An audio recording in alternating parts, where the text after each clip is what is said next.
Bonjour à tous les auditeurs et auditrices de vipradioonline.fr. Nous sommes aujourd'hui dans cette interview en podcast avec l'écrivain, l'auteur Pascal Marmé. Bonjour Pascal. Bonjour. Alors Pascal Marmé, nos auditeurs vous suivent à travers nos infos, les plannings que vous avez au niveau littérature, etc. Mais là, aujourd'hui, on va essayer de se connaître un peu mieux. Parlez-nous de notamment votre dernier livre policier, Scène criminelle, qui est le 3e volet des enquêtes du commandant François Chanel. Voilà, alors effectivement, c'est le 3e volet des enquêtes magistrales de François Chanel, en eau trouble cette fois-ci, puisqu'il décortique le génie de son adversaire, qui est un criminel redoutable et inoubliable. En fait, c'est une série qui a commencé il y a quelques années avec Commandant François Chanel, publié chez M+, puis ensuite nous avons Exécution, toujours publié chez M+, et enfin le dernier qui vient de sortir là en 2024, mon dernier né, Scène criminelle. C'est une série, mais vous n'êtes pas obligé d'avoir lu les précédents livres pour pouvoir commencer l'enquête avec François Chanel, en fait. Ce sont des histoires qui sont parties de choses réelles, donc des affaires réelles, que moi j'ai transformées en thriller avec tous les codes du polar, bien sûr. Alors justement, vous devancez ma deuxième question, Pascal. Quelques mots sur vos 2 précédents ouvrages avec votre personnage récurrent, le commandant de police Chanel. Un nom inventé, mais une inspiration bien réelle d'un officier de police, j'ai entendu dire. Absolument, absolument. C'est un commandant que j'ai rencontré, je le raconte dans l'avant-propos à chaque fois, que j'ai rencontré dans un restaurant il y a quelques années, et complètement par hasard, puisque j'étais à Paris dans un petit restaurant qui s'appelle Chez Paul. Et à un moment donné, il y a un groupe de touristes japonais qui sont arrivés, et le serveur m'a demandé de me décaler sur une autre place. Et à ce moment-là, je me suis retrouvé en face de ce monsieur que je ne connaissais pas. Donc on est venu à parler, il m'a dit qu'est-ce que vous faites dans la vie? Je lui ai dit je suis écrivain. Ah bon? Et il m'a dit, et je lui dis et vous? Et moi je suis commandant de police, toujours en exercice. Et je dis où vous travaillez? Il me montre le quai des Orfèvres à côté. Alors on s'est mis à s'échanger nos cartes, et puis il m'a rappelé quelques mois ensuite, après. Et puis il m'a dit voilà, vous écrivez très bien, puisque j'ai lu le roman du parfum, publié aux éditions du Rocher, et moi j'ai des choses à raconter, alors je voudrais vous raconter de vraies enquêtes, et vous les mettrez sous la forme de thriller, avec tous les codes du polar et avec tous le suspense, etc., pour en faire vraiment un vrai thriller. Alors j'ai accepté, donc on a commencé notre première collaboration il y a quelques années, et puis avec commandant François Chanel, donc, et ensuite on a eu un prix à Limoges qui s'appelle le prix Cœur de France, donc ça a dopé un peu les ventes. Il y a eu Exécution en 2022, et puis Exécution a très bien marché en format broché, et il est sorti en 2023 en version poche, qui a permis une plus grosse diffusion dans les librairies. Alors, Exécution, c'est un avocat célèbre de la Cour de cassation qui est retrouvé assassiné au parking Indigo, parking de l'ancien palais de justice de Paris. Et c'est toute l'enquête qui a suivi. Et c'est un meurtre, un assassinat sordide, puisqu'il a été retrouvé après être torturé, il a été retrouvé mort avec 3 doigts coupés. Donc c'est une enquête qui a été très importante, qui s'est passée en 2016 en fait dans la réalité, mais que j'ai publiée en 2022 chez M+ Éditions et en version poche chez Mini+ Éditions en 2023. Voilà, et là maintenant nous avons le nouveau, le cru 2024 de François Chanel, qui s'appelle Scène criminelle. Alors là, c'est une histoire, c'est une autre enquête qui s'est passée en septembre 2017 à Paris. C'est l'affaire des noyers de la Seine. Donc c'était un serial killer qui rôdait autour de la Seine et qui assassinait ses victimes en les jetant dans la Seine. Voilà, donc drogué au fentanyl. Donc c'était une drôle d'enquête aussi. D'accord. Ouais, puis en plus, c'est vraiment le destin qui vous a mis sur la route de ce commandant de police, dans la vraie vie en tout cas. C'est assez intéressant. C'est clair, et toutes mes rencontres comme ça s'est passé comme ça. Il y a quelques années, j'étais propriétaire d'un hôtel à Nice. Je l'avais fait alors que j'étais pas du tout dans le milieu de l'hôtellerie. Je l'avais fait pour un investissement. Et puis j'organisais des rencontres littéraires, et c'est comme ça que j'ai rencontré notre ami Vladimir Fedorovski, qui m'a ouvert les portes à l'époque des éditions du Rocher, et c'est comme ça que j'ai publié le roman du parfum, le roman du café, etc. Et là, c'est encore une histoire de rencontre. Vous savez, la vie est une histoire de rencontre, et Cocteau disait, il n'y a pas de hasard dans la vie, il n'y a que des rendez-vous. C'est exactement ce qui se passe pour moi.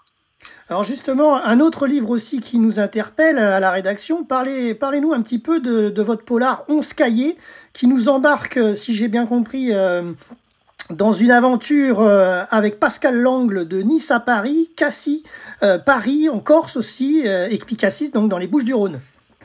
Alors, 11 cahiers, c'est un petit peu spécial. Je tiens à préciser que ça ne fait pas du tout partie c'est pas la de trilogie. série Chanel, de la série de la trilogie que j'ai publiée chez M+. 11 cahiers, c'était un livre un petit peu oublié que j'avais publié il y a quelques années chez France Empire et Angie Lolia, donc des éditions des Livres et du Rêve qui sont basées à Vence, a eu la très bonne idée de ressortir ce manuscrit, on l'a retravaillé un peu avec l'éditrice, on a changé le titre et on l'a sorti cette année, mais il est directement sorti en version poche, ce qui permet encore une fois une plus grosse diffusion en librairie. Et le livre était déjà sorti il y a quelques années, c'est pas une nouveauté, vous voyez ce que je veux dire? Mais c'est un livre très intéressant, c'est une poursuite à travers la France, avec une jeune fille qui a disparu, on ne sait pas trop où, et il y a ce Pascal Langle qui est un petit peu mon double littéraire, puisque je m'appelle Pascal. Il est propriétaire d'un théâtre à Nice, donc il y a pas mal de similitudes avec moi. Il reçoit en héritage 11 cahiers, ainsi qu'une jeune fille, une jeune journaliste qui s'appelle Johanna, qui reçoit aussi, de la part d'un notaire qui s'appelle Maître Corque, ces fameux 11 cahiers. Et là, à partir de là, commence une course-poursuite à travers la France, avec beaucoup de choses, avec des meurtres, avec des incendies, avec une manipulation génétique. Enfin bon, c'est un livre assez lourd, assez fort, et c'est pour ça que j'y ai ajouté une petite touche d'humour avec cette jeune Johanna, qui est une pimpante journaliste, pour que le message à passer de ce thriller, parce que là, on n'est pas dans un polar, on est beaucoup plus dans un thriller, soit plus léger vis-à-vis des lectrices et lecteurs que l'intrigue originale. L'un de vos livres de renom s'appelle Le Parfum. Comment avez-vous pu transmettre cette passion pour le parfum à vos lecteurs? Alors déjà, c'est pas le parfum, parce que le parfum, c'est le best-seller de Patrick Süskind, et j'aurais bien aimé être Patrick Süskind, parce que j'aurais vendu des millions d'exemplaires. Moi, c'est le roman du parfum. Le roman du parfum, le roman du parfum qui est très différent du livre de Süskind, puisque moi, le roman du parfum, ça a été publié aux éditions du Rocher il y a quelques années, mais il continue toujours à très bien se vendre, notamment quand je fais des salons à Grasse ou à Nice ou à Montsartou, parce que c'est la région grassoise. Et j'en vends toujours beaucoup, et c'est assez amusant parce que ce livre, il a presque une dizaine d'années, et je continue à en vendre beaucoup.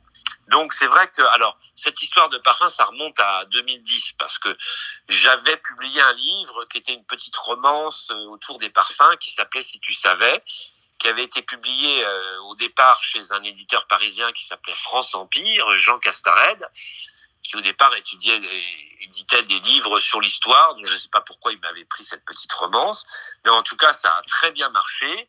Et puis on a fait un partenariat avec la maison Gallimard, pas l'éditeur, mais le parfumeur Gallimard, Jean-Pierre Roux. Et c'est vrai qu'on a eu beaucoup de pages dans le Nice Matin, dans le Petit Niçois, une rubrique sur France 3 à l'époque. Enfin bon, ce livre, il a très bien marché, il avait été remarqué un petit peu. Et c'est grâce à ce livre que j'ai rencontré aussi Vladimir Fedorovski, qui m'a dit, avec son accent russe prononcé, tu as édité Si tu savais, tu vas m'éditer quelque chose de beaucoup plus complet, beaucoup plus documenté sur les parfums. L'histoire du parfum à travers les âges, depuis les origines en Égypte jusqu'à nos jours. Donc beaucoup de travail. D'accord, oui, en effet. Autre question, avez-vous un prochain ouvrage en rédaction et comment choisissez-vous vos thèmes littéraires? Alors, j'ai deux choses en préparation. En fait, j'ai décidément ce Si tu savais me porte chance, puisque je vous l'ai dit, Vladimir l'avait remarqué avec le roman du parfum. Et là, j'ai un éditeur de bande dessinée qui voudrait sortir un petit peu ce livre en version bande dessinée pour l'année prochaine, 2025. Et puis, je suis en cours d'écriture d'un nouveau Chanel aussi. Où là on va remonter le temps, on va remonter en 1978 au tout début à la jeunesse de François Chanel et sa toute première enquête en 1978 quand il a été amené à rentrer au Quai des Orfèvres. Donc il va être beaucoup plus jeune, beaucoup plus dynamique, il y aura beaucoup d'action, il y aura beaucoup de psychologie bien sûr, mais c'est un livre où il y aura beaucoup d'action. Et puis je me penche sur l'année 78 parce que à l'époque j'étais encore très gamin et il faut que je revoie les actualités de l'époque, etc. Donc en ce moment, je suis en train de travailler là-dessus et ça sortira fin 2025, début 2026. Donc théoriquement, j'aurai 2 livres pour 2025. D'accord, voilà. Oui, en effet. Et dernière question, Pascal Marmé, vous êtes un homme pressé. Parlez à nos auditeurs de vos prochaines actualités dédicaces, parce qu'on sait que vous sillonnez la région, voire même plus loin que la région, chaque week-end, dans les salons littéraires. Je vais où on m'invite, cher ami. Quand on m'invite pas, je n'y vais pas, mais quand on m'invite et que c'est des super salons, j'y vais avec plaisir. Là, j'étais dimanche à Bandol pour un salon qui s'appelle Polar Connection, où on a eu beaucoup de succès. J'étais samedi à la librairie Olbia hier. Normalement, vendredi, je suis à Juan-les-Pins, si le temps le permet, parce que on va être dehors, donc ça va être difficile, à la librairie du Casino Eden Store Beach le matin, vendredi et peut-être samedi. Et là, ensuite, j'ai plein de salons. Là, il y a la Ciotat le 2 et 3 novembre. Après, je ne sais pas si je serai à Colomar ou si je serai au salon de Paris 16e.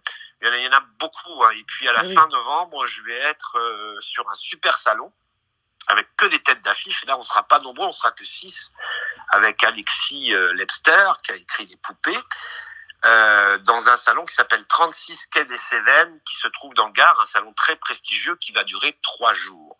C'est pour ça que j'ai pas voulu faire le salon de Roquebrune, parce que je suis invité au 36 quai des Cévennes.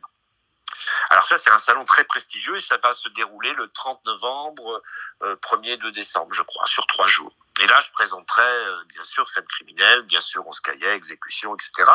Et ils m'ont invité, en fait, il n'y a que des têtes d'affiche et ils m'ont invité parce que le salon s'appelle 36 quai des Cévennes. Ouais.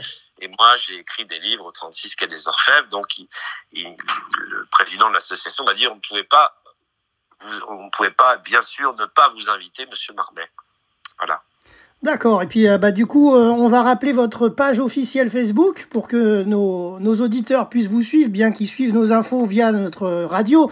Mais vu votre planning, effectivement, il se peut qu'il y ait des infos qui passent. Donc du coup, le mieux, c'est qu'ils s'abonnent à votre page. Donc je vous laisse abonner. Alors ma page officielle en fait Facebook, c'est Les Romans de Pascal Marmet. C'est là où vous pouvez commander mes romans, vous pouvez avoir une discussion avec moi. C'est là où je mets toutes mes interviews radio. Vous pouvez aussi me demander en ami sur le profil Pascal Marmet sur Facebook. Mais c'est vrai que on commence à être saturé au niveau ami, donc j'ai créé un deuxième profil aussi parce qu'on en a le droit à 5000 et pas plus. On est un peu coincé. Sinon, vous pouvez me suivre sur Instagram aussi, Radio Fréquence Méditerranée Pascal Marmet. Vous pouvez me suivre sur TikTok. Enfin bon, il y a pas mal de réseaux sociaux où vous pouvez me suivre, bien sûr, et vous pouvez commander Scène criminelle, donc qui vient de paraître aux éditions M+, qu'on trouve un peu partout dans les bonnes librairies de la région et même au-delà. Je travaille beaucoup avec la librairie Arts et Livres à Grasse dans la région. Et puis dans le 83, c'est la librairie Olbia où je vais souvent ailleurs faire mes dédicaces. Et à Juan-les-Pins, je lis chez Eden Store Beach aussi beaucoup.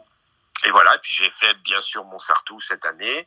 J'ai fait le salon du Polar à Saint-Laurent-du-Var qui a été une très belle édition où j'ai revu mon ami R.J. Ellory qui est un de mes meilleurs amis.